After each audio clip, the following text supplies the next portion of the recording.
a realization that we need to have good neighborly relations. We need to create a peaceful region in an environment which requires cooperation by the countries of the region. Then there is also a realization in both India and Pakistan that we need to forge cooperation in order to meet the challenges posed by the unconventional threats. And the unconventional threats include obviously poverty, water management, environment, climate changes, population control and food security. These are the real problems that are faced by our region. Just imagine the level of poverty that exists in our region. If 30 to 40% of the population of India alone, if they live below poverty line, and if the same number of people living under poverty line, imagine the kind of population that these two countries have, or for that matter the other regional countries. You can imagine how many people are living below poverty line in these countries. So accordingly, this luxury of maintaining this tension between India and Pakistan is something that we can ill afford. Since having this realization, we have since January 2004, we were engaged in a peace process. A very interesting phenomenon. In January and 2004, when we initiated this peace process, the statement that was issued on 6th January 2004 commits both countries to resolve the Jammu and Kashmir dispute to the satisfaction of both India and Pakistan and the people of Kashmir.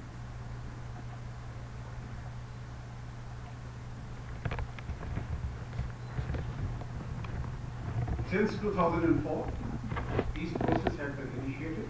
A number of rounds had taken place. Primary issue obviously remained the issue of Jammu and Kashmir. A number of ideas were exchanged, but unfortunately the process was disrupted recently. It has been revived now, but the initial contacts that were maintained by the foreign secretaries of the two countries or the foreign ministers of the two countries, they remained inconclusive. I will stay very brief on this issue while discussing these issues. I'll just switch to how do we take this process forward.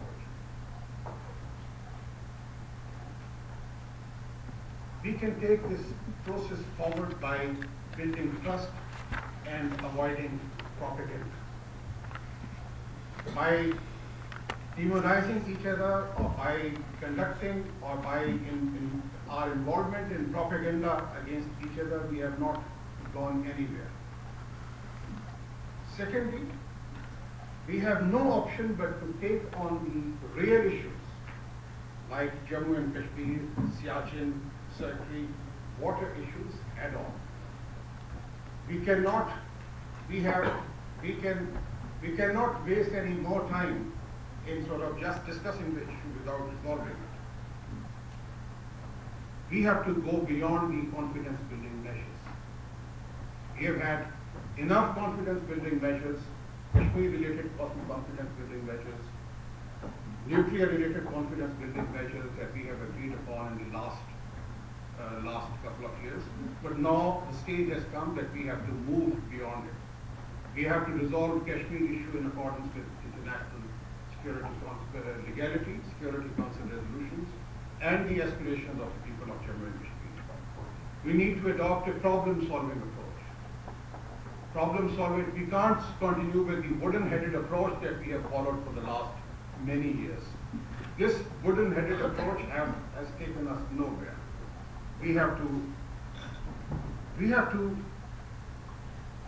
ensure that domestic political compulsions should not be allowed to derail the peace process.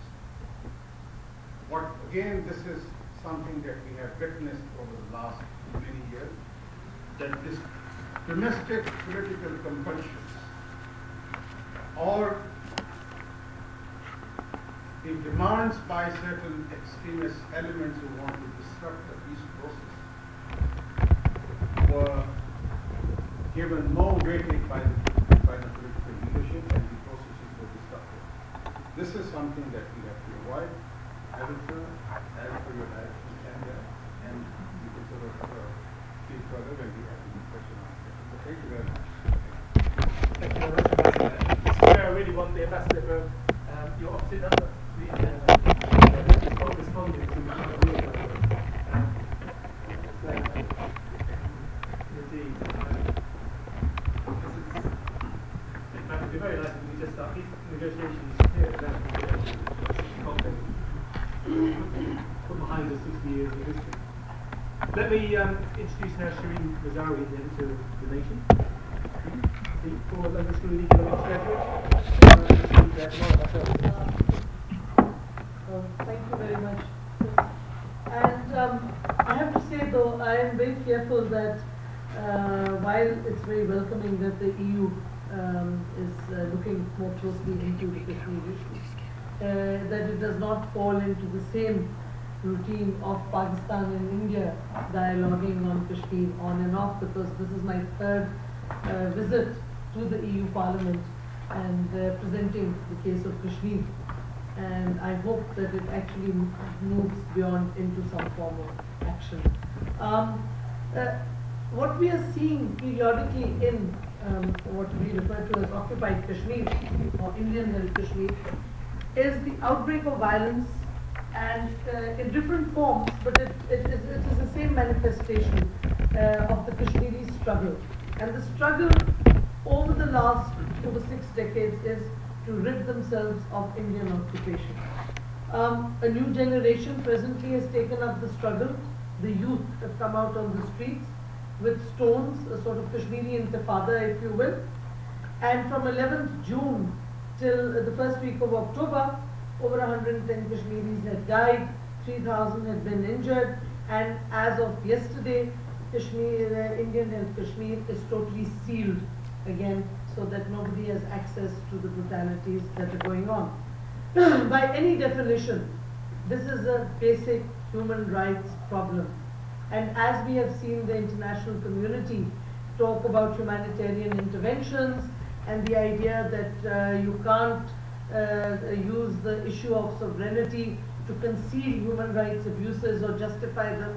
So the issue that arises is, why is there such a strange international silence on what are very clearly evident human rights abuses on the part of the Indian government? That is something that is of concern, certainly to us in Pakistan, and should be of concern to the international community, and especially within the EU, which has such a strong record of defense of human rights and has been proactive in intervening on this particular issue across the globe, and yet we don't see that intervention in, on the issue of Kashmir. So that is one issue. The second point I want to make is that every time there has been an uprising, indigenous uprising in Kashmir, regardless of what may follow later, the government of Pakistan at least has been forthright. Whether it was in 89, end of 88, 89, it took the Benazir government then 2 months to make a response to what had started happening in occupied Kashmir, the struggle there. And again, when the present struggle arose, unfortunately, our government is still thinking of cohesive responses. So the accusations that keep coming about how Pakistan engineers all these uprisings in occupied Kashmir were that the Pakistani state was so powerful and effective, but unfortunately that is not the case. This is not to deny that in earlier indigenous struggles, Pakistan has not given support. Pakistan is, and this is a point that should not be forgotten, is an equal party to the dispute as is India. And on this issue, I want to just highlight a point which people tend to forget. India took the case of Kashmir to the United Nations, not under Chapter 7, where it would have gone declaring Pakistan an aggressor, but under Chapter 6, which is peaceful resolution of disputes. And so right from the start, the assumption that India gave was that this is an international dispute between two members of the United Nations, Pakistan and India. So there is the Indian argument now about how this is an internal matter is absolutely absurd, because India itself recognized the international nature of the dispute when it took it to the UN under Chapter 6 and not under Chapter 7. I think that is a very important point that is often forgotten. And the other point is that the present uprising, I think even the most violent conspiracy theorists who see Pakistan's hand everywhere will not be able to attribute the latest outburst in any way to Pakistan. It is a youthful leadership, as I said, and unfortunately the Indian responses have been predictable. Arresting of Kashmiri leaders, attempts at farcical dialogues that tried to offer an all-party conference to the Kashmiris in occupied Kashmir, that failed. Then an Indian parliamentary delegation was sent to occupied Kashmir, and they were met with total protest and no cooperation at all. And now, of course, the usual sealing of Indian occupied Kashmir. So that and this is, of course, in preparation for Obama's visit to India, lest something untoward happens. So the Indians, our logic obviously being, let's see if we can quell the uprising with a massive use of force, and let not the outside world get to know what is happening. CBMs have not worked, and CBMs will not work on Kashmir, because CBMs are not moving either party closer to resolution of the conflict. It's a way of managing the conflict, and it's not going to work. You know, you had bus travel routes open between the two sides of Kashmir. You had the Pakistanis had started inviting all the Kashmiri leaders from occupied Kashmir to Pakistan. Indians have not reciprocated, of course, but in any case. But nothing is going to work, and nothing is going to work because the Indian starting point is an obdurate one. It is not grounded in any legality, and that is that Kashmir is an internal issue and India will deal with it in accordance with the Indian constitution. It is not an internal issue. Jammu and Kashmir in no way is part of the Indian constitution.